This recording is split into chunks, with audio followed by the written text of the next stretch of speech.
Okay, picture this. It is 1969.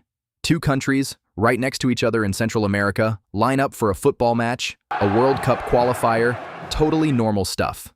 Fans, flags, nerves. And within a few weeks of that game, they are dropping actual bombs on each other. Real planes, real soldiers, a real war. It even has a name, the Football War. And before you say it, no, they did not go to war because of a football match. But football absolutely lit the spark that set the whole thing on fire. So grab a drink, because this is the story of how a game of football helped kick off a 100-hour war. Let me set the scene. The two countries are El Salvador and Honduras. Tiny neighbors, sharing a border, and a lot of history. Here is the core problem.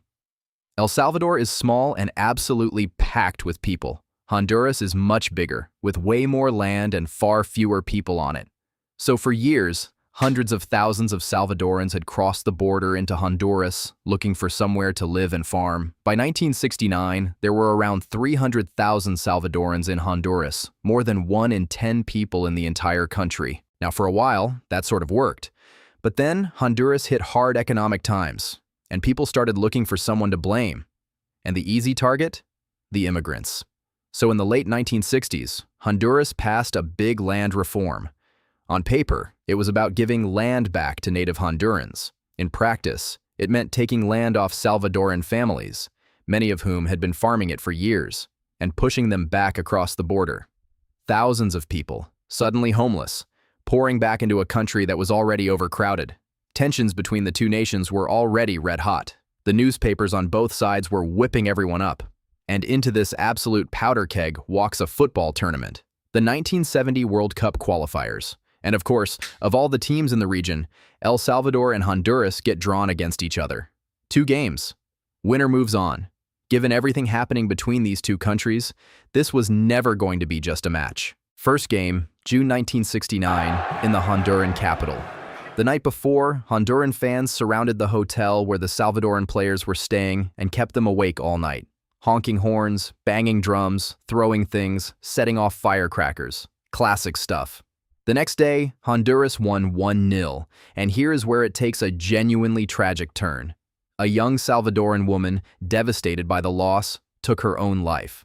Her funeral was broadcast on national television, and the El Salvador team and government attended. Overnight, a football result had become a matter of national honor. This was no longer about sport. Second game, a week later, in El Salvador's capital. Now it is the Hondurans' turn to get the hostile welcome, and they got it. The Salvadoran fans paid them back with interest. The Honduran team was harassed, their flag was insulted, and there was violence in the streets around the stadium. El Salvador won this one, 3-0. The Honduran players later admitted they were almost relieved to lose, because it meant they could just get out of there in one piece. And after the match, things got ugly on both sides of the border. Salvadorans living in Honduras started getting attacked, and even more of them were driven out, fleeing home with horror stories. The two governments were now openly furious with each other. Because the teams had won 1 game each, it came down to a playoff on neutral ground in Mexico City.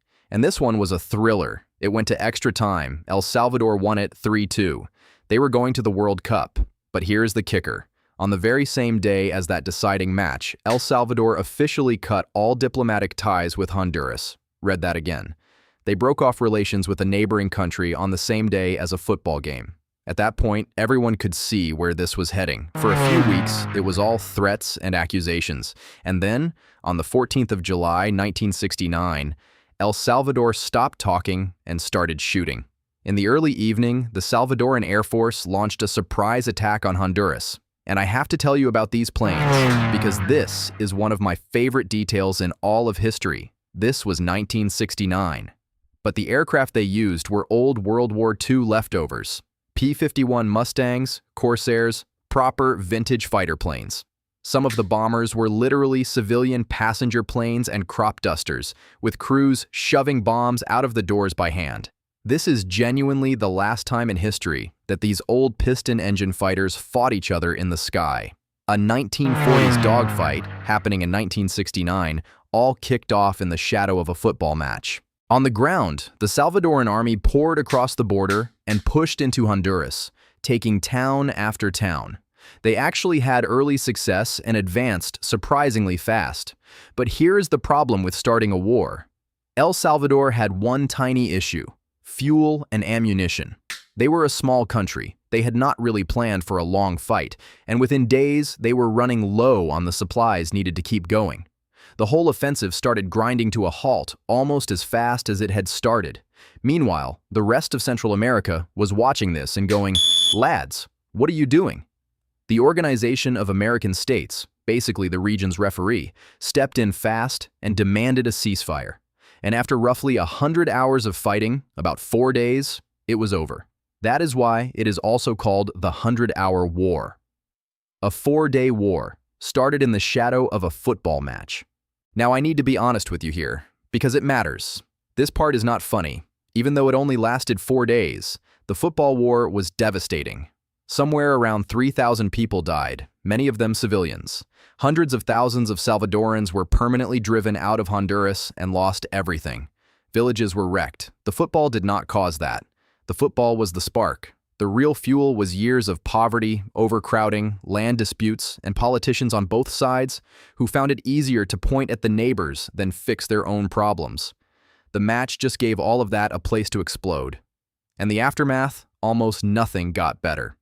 The two countries did not even sign a proper peace treaty for more than a decade. The Central American Common Market, a big trade deal that was supposed to help the whole region get richer, was basically wrecked by the war, setting everyone back for years. El Salvador, still desperately overcrowded, now had even more displaced people and nowhere to put them. Pressures that fed straight into the brutal civil war it suffered later on. So a conflict that solved precisely none of the original problems, and made most of them worse. Oh, and El Salvador? The team that won the war and qualified for the World Cup? They went to Mexico in 1970, played 3 games, lost all 3, scored 0 goals, and went home. So after everything, the riots, the broken relations, the bombs, the 100 hours, their grand prize was getting knocked out of the World Cup without scoring a single goal. So here is why this one sticks with me. We call it the football war, and it is an easy story to laugh at. The crop duster bombers, the fans honking horns all night, a country cutting ties over a match. And the absurd bits really are absurd. But underneath it is a genuinely human lesson. Football did not start a war.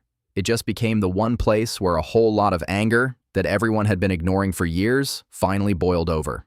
The game was the excuse. The real problems were there all along. A 100-hour war, thousands of lives, 2 countries that are still neighbors to this day, and it all flared up around 90 minutes of football. History is full of moments where something small lights something enormous, and the time a World Cup qualifier helped tip 2 countries into war might be the clearest example of all. If you enjoyed this one, stick around, because I have got a whole pile of stories just like it. Worth it. I will see you in the next one.